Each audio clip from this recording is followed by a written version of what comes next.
Hi friends, welcome to home with vlog. இந்த vlog வந்து பார்த்திங்கன்னா திருக்கார்த்திகை தீபத்துக்கு முதல் நாள் வந்து ஒரு ப்ரிப்ரேஷன் vlog மாதிரி எடுத்திருக்கேன்.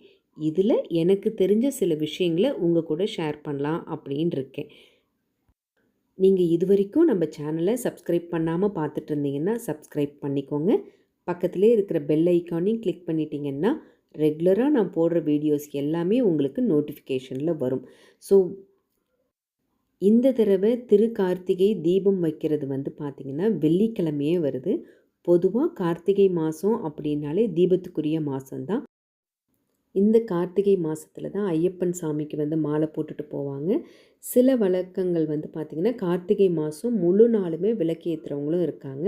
சில டிஸ்ட்ரிக்ட்லலாம் வந்து பார்த்திங்கன்னா கார்த்திகை மாதம் தீபம் வைக்கிற அந்த முதல் நாள், அதுக்கப்புறம் வரிசையாக 2 நாள் அப்படின்னு சொல்லிட்டு அந்தந்த மாதிரி ஒவ்வொரு டிஸ்ட்ரிக் ஏற்ற மாதிரி சில வழிமுறைகள்லாம் இருக்குது. நாங்கள் வந்து பார்த்திங்கன்னா கார்த்திகை தீபத்துக்கு முதல் நாள் வந்து பரணி தீபம். ஸோ அந்த பரணி தீபத்தன்னைக்கு விளக்கு வந்து ஏற்றிடுவோம். 5 தீபம் ஏற்றுவோம். வீட்டில் இருக்கிற தீபத்தையும் சேர்த்து அதுக்கப்புறம் திருக்கார்த்திகை பெரிய கார்த்திகை அப்படின்னு சொல்கிற அன்னைக்கு வந்து பார்த்திங்கன்னா கொஞ்சம் நிறைய விளக்கு வீடு காம்பவுண்டில் அந்த மாதிரிலாம் வச்சுட்டு மறுநாள் சிம்பிளாக ஒரு 3 விளக்கோடு நான் முடிச்சுக்குவேன். இதுதான் எங்கள் வீடு, எங்களோட மதர்-இன்-லா வீடு, அம்மா வீட்டில் எல்லார் வீட்லேயும் ஃபாலோ பண்ணுறது. அதையே தான் நானும் ஃபாலோ பண்ணிகிட்ருக்கேன். கார்த்திகை மாதம் தீபம் வைக்கிறதுக்கு வந்து பார்த்திங்கன்னா எவ்ரி இயர் புது விளக்கு கண்டிப்பாக வாங்கணும் அப்படின்னு சொல்லுவாங்க. பழைய விளக்கும் இருக்கும். அது எல்லாத்தையும் எடுத்து தொடச்சி அதுக்கப்புறம் வந்து திரி போட்டு மஞ்சள் குங்குமம்லாம் வைக்கலாம். பட் நான் வந்து பார்த்திங்கன்னா அகல் விளக்குக்கெல்லாம் மஞ்சள் குங்குமம்லாம் வைக்கிறதில்ல. பழைய விளக்கை எடுத்து நல்லா தொடச்சிட்டு அதுக்கப்புறம் அதில் திரியும் நல்லெண்ணெய் போட்டும் ஏற்றுவோம். எல்லா விளக்குக்கும் நெய் விளக்கு ஏற்றுறது சில பேருக்கு பாசிபிளாக இருக்குமா என்னன்னு எனக்கு தெரியாது. பட் நான் வந்து பார்த்திங்கன்னா வீட்டில் ஏற்றுற விளக்குக்கு மட்டும் நெய் விளக்கு ஏற்றிட்டு மற்ற வெளியில் ஏற்றுற எல்லா விளக்குக்குமே நல்லெண்ணெய் அப்படி இல்லைன்னா தீபம் எண்ணெய் வந்து ஏற்றி விளக்கேற்றுறது உண்டு. இப்போ ஆன்லைனில் சில விளக்கெல்லாம் கூட நான் வாங்கியிருந்தேன். ஆர்டிஃபிஷியல் லேம்ப் எல்லாமே வாங்கியிருந்தேன். அப்புறம் போன வருஷம் ட்ரெண்டியாக இருந்த வாட்டர் லேம்ப் கூட வாங்கியிருக்கேன். அது எல்லாத்தையுமே எடுத்து வச்சுருக்கேன். ஸோ நாளைக்கு ஃப்ரைடே இது எல்லாத்தையும் பண்ண முடியாது. இன்றைக்கி தேர்ஸ்டேவே வீட்டெல்லாம் கூட்டி தொடச்சி மஞ்சள் குங்குமம்லாம் வச்சாச்சு. அதுக்கப்புறம் பொதுவாகவே வியாழக்கிழமை தான் பூஜை ஜாமான் விளக்கெல்லாம் விளக்கி மஞ்சள் குங்குமம் வச்சுட்டு மறுநாள் வெள்ளிக்கிழமைக்கு ஏற்றுறது. ஸோ இன்றைக்கி 2 in 1 வந்ததுனால இன்றைக்கி வந்து பித்தளை ஜாமான் எல்லாத்துக்குமே நான் இப்போ வீடியோவில் கொஞ்சம் காமிச்சிருக்கேன். மெயின் ஐட்டம்ஸ் வந்து எதுவும் பெருசாக என்னால் கவர் பண்ண முடியாது. அதனால் நான் சும்மா சிம்பிளாக வெளியில் வச்சு ஏற்றுற விளக்கு மட்டும் மஞ்சள் குங்குமம்லாம் வைக்கிறத நான் வீடியோவில் கவர் பண்ணியிருக்கேன். பெரிய குத்து விளக்கு கூட நான் வந்து சும்மா ஒரு டெக்கார் பீஸ் மாதிரி தான் வீட்டில் வச்சுருக்கேன். அதனால் அதை சும்மா சிம்பிளாக வாஷ் பண்ணிவிட்டு இந்த மாதிரி ஆர்டிஃபிஷியல் ஃப்ளவர் போட்டு நான் வந்து டெக்கர் பண்ணியிருக்கேன். கார்த்திகை அப்படிங்கிறனாலே வீடு ஃபுல்லாகவே அப்படியே அழகாக லைட்ஸ் அண்ட் வந்து விளக்கு ஏற்றி பார்க்குறதுக்கே அவ்வளோ வைபாக இருக்கும். விளக்கெல்லாம் எடுத்து மஞ்சள் குங்குமம்லாம் வச்சு திரியெல்லாம் போட்டு எண்ணெய் மட்டும் ஊற்றி வச்சுருக்கேன். இன்றைக்கி வந்து எதுவும் ஏற்ற போகிறது கிடையாது. முருகனுக்கு வந்து பார்த்திங்கன்னா தைப்பூசத்துக்கு 48 நாளைக்கு நான் விரதம் வந்து இருக்கேன். ஆல்ரெடி என்னோடய வீடியோஸ் பார்க்குறவங்களுக்கு தெரியும்.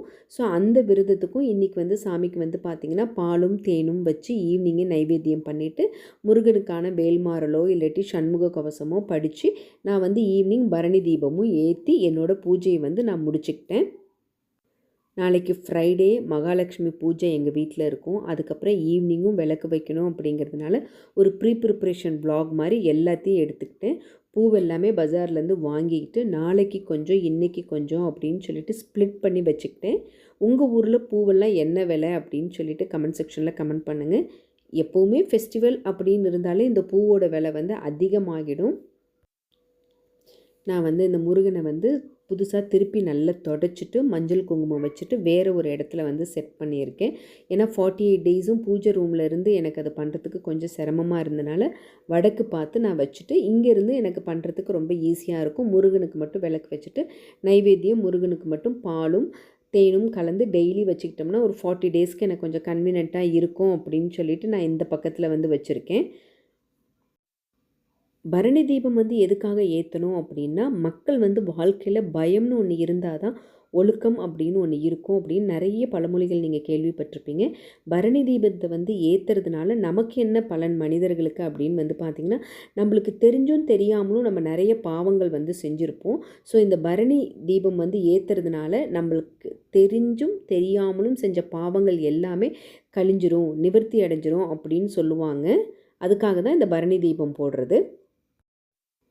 பொதுவாகவே நான் முதல்ல சொன்ன மாதிரி கார்த்திகை மாதம் அப்படின்னாலே தீபங்களுக்குரிய மாதம் தான். ஸோ அதில் வர்ற இந்த கார்த்திகை நட்சத்திரத்தில் ஏற்றுறது தான் இந்த கார்த்திகை தீபம் அப்படின்னு சொல்கிறது. இந்த வருஷம் வந்து பார்த்திங்கன்னா 13/12/2024 வருது உங்களுக்கு. தினமும் தீபம் வச்சு விளக்கேற்றி சாமி கும்பிடலனாலும் செவ்வாய் வெள்ளி வந்து எல்லாருமே தீபம் வச்சு சாமி கும்பிடுவாங்க. ஸோ அதனால் இந்த பெரிய கார்த்திகை வெள்ளிக்கிழமை வந்ததில் வந்து பார்த்திங்கன்னா ரொம்ப ரொம்ப ஸ்பெஷலாகவும் இருக்கும். ஸோ நான் அதுக்கு ஏற்ற மாதிரி விளக்குகள் எல்லாமே ரெடி பண்ணி வச்சுட்டேன். ஸோ என்னோட இந்த ப்ரிப்ரேஷனை தான் நான் உங்கள் கூட வந்து ஷேர் பண்ணிகிட்ருக்கேன். பொதுவாக தீபம் போடுறதுக்குன்னு சில வழிமுறைகள் இருக்குது. உங்களில் என்னென்ன மாதிரி உங்கள் வீட்டு பழக்கங்கள் இல்லை உங்கள் வீட்டு பெரியவங்கக்கிட்ட கேட்டு தெரிஞ்சும் நீங்கள் பண்ணிக்கலாம். மினிமம் நீங்கள் குறைஞ்சது 5 தீபமாச்சும் போடுங்க. பஞ்சபூதங்கள் 5 அப்படிங்கிறதுனால ஒவ்வொருத்துக்குமே ஒவ்வொரு விளக்கு அப்படிங்கிற மாதிரி நீங்கள் 5 தீபம் போடலாம். ஒரு தாம்பாளத்தில் கோலம் போட்டு பூவெல்லாம் போட்டு அதுலேயும் தீபம் வைக்கலாம். அப்புறம் வந்து நிறைய ஆன்மீக சேனலில் சில குறிப்புகள்லாம் உங்களுக்கு சொல்கிறாங்க.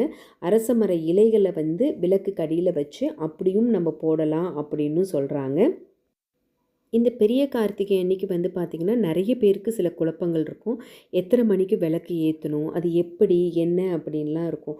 பொதுவாக நான் எப்படி ஃபாலோ பண்ணுறேன் அப்படின்னு பார்த்தீங்கன்னா, திருவண்ணாமலையில் வந்து தீபம் வந்து ஏற்றுவாங்க இல்லைங்களா, அங்கே ஏற்றுனதுக்கப்புறம் அந்த தீப ஜோதி தரிசனத்தை பார்த்துட்டு அதுக்கப்புறம் வீட்டில் வந்து விளக்கு ஏற்றுனா ரொம்ப நல்லது அப்படின்னு எங்கள் வீட்டில் இருக்கிறவங்க பெரியவங்க எல்லாமே சொன்னதுனால நான் அதை தான் ஃபாலோ பண்ணிகிட்ருக்கேன். திருவண்ணாமலையில் தீபம் ஏற்றுனதுக்கப்புறம் வீட்டு நிலவாசப்படி விளக்குலேருந்து ஏற்றிட்டு அதுக்கப்புறம் தான் எங்கள் வீட்டு பூஜை அறையில் இருக்கிற எல்லா விளக்கையுமே ஏற்றுவேன். பொதுவாகவே நிறைய பேருக்கு நிறைய கன்ஃபியூஷன் இருக்க தான் செய்யுது.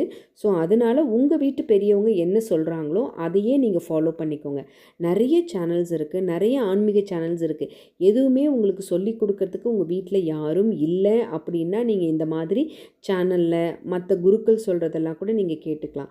பட் உங்கள் வீட்டில் உங்கள் மாமியாரோ உங்கள் அம்மாவோ உங்களோட பாட்டி அந்த மாதிரி யாராவது இருந்தாங்கன்னா அவங்க சொல்கிறத நீங்கள் கேட்டு அப்படியே நீங்கள் வந்து ஃபாலோ பண்ணிக்கலாம். வெளியில் வச்சுருக்கிற எல்லா விளக்கையுமே நீங்கள் ஏற்றிட்டு அதுக்கப்புறம் உங்கள் பூஜை அறையில் இருக்கிற விளக்கை ஏற்றிட்டு சாம்பிராணி போட்டு நீங்கள் வந்து உங்களோட விரதத்தை வந்து முடிச்சுக்கலாம்.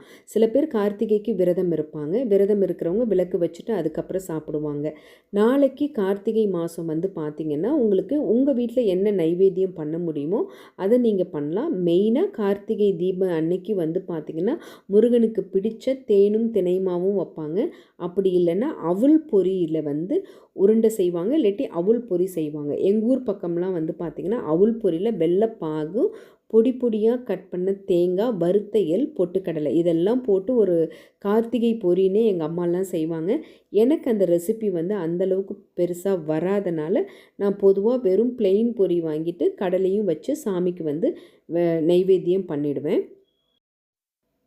நல்ல ஈவினிங் டைமிங்கில் உங்களோட வீட்டு வாசலை நல்லா தெளிச்சுட்டு அழகாக உங்களுக்கு தெரிஞ்ச மாதிரியான ஒரு சின்ன கோலம் போட்டு அதில் உங்களுக்கு தெரிஞ்ச மாதிரியான சின்ன சின்ன டெக்கரேஷன்ஸ் எல்லாம் பண்ணி அது மேலே பூக்கள்லாம் தூவி இந்த விளக்கு அது மேலே வச்சு ஏற்றும்போது வந்து பார்க்கும்போதே அவ்வளோ அழகாக இருக்கும்.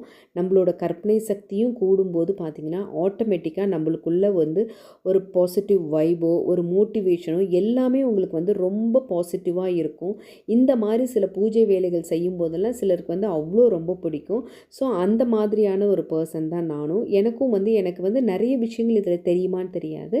பட் எங்கள் வீட்டில் வந்து எங்கள் மாமியார் எங்கள் அம்மாலாம் என்ன ஃபாலோ பண்ணாங்களோ அது எல்லாத்தையுமே நான் வந்து ஸ்டில் வந்து ஃபாலோ பண்ணுறேன்.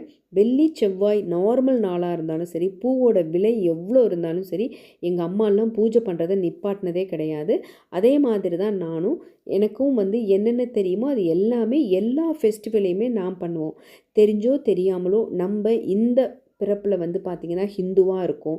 நம்மளுக்கு சில ரிச்சுவல்ஸ் இருக்கும், ஸ்பிரிச்சுவல் மாடல் இருக்கும்.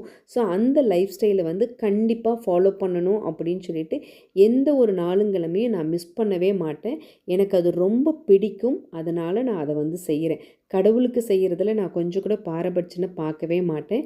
எனக்கு ரொம்ப ரொம்ப பிடிச்ச விஷயம் இது அப்படிங்கிறனால நான் இந்த மாதிரி சில விஷயங்களை பண்ணுறேன். ஸோ எனக்கு தெரிஞ்ச விஷயம் நான் என்ன ஃபாலோ பண்ணுவேன் அப்படிங்கிறது தான் இந்த வீடியோவில் வந்து நான் ஷேர் பண்ணியிருக்கேன். நீங்களும் உங்களால் முடிஞ்ச நிறைய விளக்கு வைக்கணும் அப்படின்ல மினிமம் நான் சொன்ன மாதிரி ஒரு 5 தீபம் வச்சு நிலவாசப்படியில் 2, அதுக்கப்புறம் உங்கள் வீட்டு பூஜை அறையில் 1, அப்புறம் உங்களோட காம்பவுண்டில் அந்த மாதிரி வச்சு அழகாக டெக்கார் பண்ணி நீங்கள் இந்த கார்த்திகை தீபத்தை செலிப்ரேட் பண்ணுங்கள். இதே மாதிரி இன்னொரு இன்ட்ரெஸ்டிங்கான vlogல பார்க்கலாம். தேங்க்ஸ் ஃபார் வாட்சிங். See you again.